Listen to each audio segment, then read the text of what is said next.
وہ ہو رہا ہے لاہور میں جو کہ وکلاء کے کنونشن ہو رہا ہے، اس کی ریکمنڈیشن بھی آئیں گے، ہم اس کی ریکمنڈیشن کو بھی سامنے رکھیں گے اور ہماری کوشش ہوگی کہ جو بھی معاملات ہو اس پہ ہم مشترکہ موقع پر آئیں۔ سر یہ بتائیے گا، حکومت نے بھی آپ کے ساتھ رابطہ کیا اور کہا یہ ہے کہ رانا ثناءاللہ صاحب کی جانب سے یہ کہا گیا ہے کہ آپ کے ساتھ بیٹھ کر بات کریں، آپ پانی چیئرمین سے اس حوالے سے بات کریں، تو حکومت بھی آپ سے رابطے کریے، تو ان کے ساتھ کیا آپ بیٹھیں گے اور ان کا جو مسودہ ہے اس کے اوپر ڈسکس کریں گے؟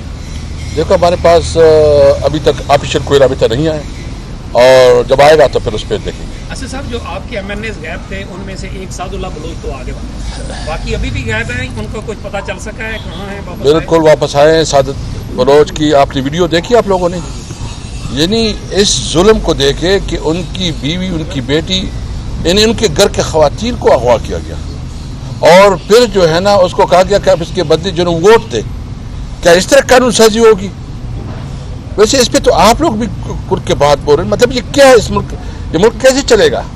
باقی غائب جو ہے واپس آئے ہیں؟ اب جو مجھے رپورٹ ہے، ابھی عمر صاحب کہہ رہے تھے کہ وہ واپس آئے ہیں اور انہوں نے اپنی ویڈیو بھی دی ہے، انہوں نے بیان دیا ہے کہ ہمیں زبردستی جو ہے نا اغوا کیا گیا تھا، جب بھی ضرورت ہوگی ہم صرف اور صرف عمران خان کے آرڈر اور انسٹرکشن پہ دیں گے۔ اچھا سر، ایک تو ہے کہ آپ نے اپوزیشن کے ساتھ مل کے رول پلے کرنا ہے، دوسرا آپ حکومت کو کیا پیغام دیتے ہیں کسی بھی آئینی ترمیم کے حوالے سے؟ حکومت آپ کے ساتھ کیسے آن بورڈ آپ کو لے؟ دیکھیے حکومت تو آپ کو پتہ ہے کہ حکومت تو حکومت ہے نہیں، پارلیمنٹ میں جو ہے نا فارم 47 کے لوگ بیٹھے ہیں، ایک ذاتی طور پر ایک پارلیمنٹ بنی ہے، اگر اس ملک کی بلا کرنی ہے تو اس کے لیے یہ ہے کہ سب سے پہلے جو ہے نا الیکٹرل ریفارم ہو، الیکشن کی فیئر اینڈ فری الیکشن ہو، تاکہ صحیح پبلک کے نمائندے وہ پارلیمنٹ میں بیٹھے۔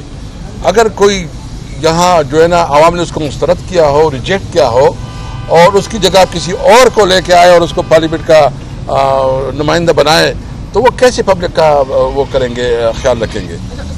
اس لیے ضروری اس بات پہ ہے کہ ایک مضبوط پارلیمنٹ ہو، اور مضبوط پارلیمنٹ میں تب ہو سکتا ہے جب صحیح نمائندگی ہو، عوام کی نمائندگی ہو۔ آج خان صاحب نے کہا تھا کہ یونی کے ساتھ نہیں بیٹھیں گے، اس پارٹی کے ساتھ نہیں بیٹھیں گے، لیکن اسپیشل کمیٹی ہے ان کی طرف سے ہے، آپ اس میں بیٹھ بھی رہے ہیں، تو کیا خان صاحب کو اعتماد مل گیا تھا؟ نہیں، یہ تو پارلیمانی کمیٹی ہے، اور پارلیمانی کمیٹیوں میں تو ہم بیٹھے ہیں، اور پارلیمان کے اندر جو کمیٹی بنتی ہے ہم اس پہ اپنا ان پٹ دیں گے۔ Thank you ji. حیدر شرازی، جیو نیوز سے۔ یہ پبلک اکاؤنٹس کمیٹی کے لیے 4 نام نہ دیے گئے، اور ابھی یہ خبر آ رہی ہے کہ اپوزیشن کو خطوط بھجوائے گئے آپ کی پارٹی کو، لیکن انہوں نے نام نہ دیے، لہٰذا کسی حکومتی ممبر کو چیئرمین PAC منتخب کیا جائے گا حکومتی ممبر کو، اور یہ عبوری چیئرمین مقرر کرنے کا فیصلہ کیا گیا ہے۔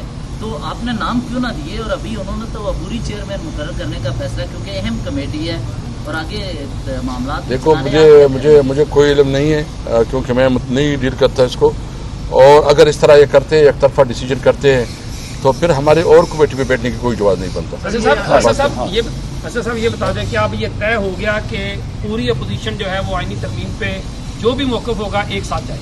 جی انشاءاللہ، بالکل ہو گیا آج کی میٹنگ میں سر یہ بتائیے گا نا؟ ہاں، یہ طے ہوا ہے کہ جو بھی آئینی ترمیم ہوگی وہ ہم اس پہ مشترکہ موقف رکھیں گے۔ سر یہ اختر مینگل صاحب کی طرف سے کچھ چیزیں ہو رہی تھی آئینی ترمیم پر ابہام وغیرہ، اگر وہ کلیئر کر دیں کیا اسٹینڈ تھا، موقف کیا رہا ہے آپ کا؟ نہیں، اسٹینڈ تو وہی جو آپ اسپیکر صاحب نے، اعظم قیصر صاحب نے جس پہ بات کی، ہمارا اسٹینڈ شروع سے واضح تھا کہ ہمیں ڈراپ دے گئی تھی، اور ایک ڈراپ بلاول بھٹو صاحب نے سردار صاحب کے ساتھ شیئر کیا تھا، وہ دونوں ڈراپس وہ نہیں ہے، وہ الگ الگ ہے۔